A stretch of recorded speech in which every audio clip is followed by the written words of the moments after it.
Primeiro você faz redondo, que é a cabeça, a orelha, o chapéu, pinta de qualquer uma cor mesmo. Pintar de caneta porque eu não tenho outro especiante. Eu tenho, só que minha mãe não deixa eu pegar e eles estão fora.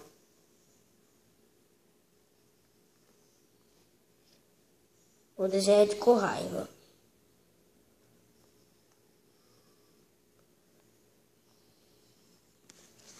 Agora eu vou desenhar o corpo. A gravata. Borboleta, claro, né? Que ele tem.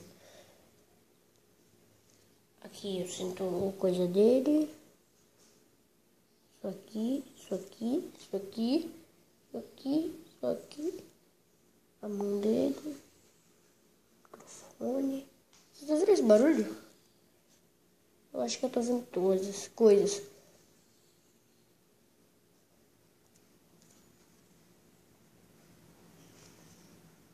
Eu acho que a perna eu vou dar um corte, tá?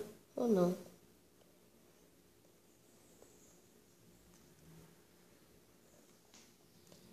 Pronto, fiz a perna.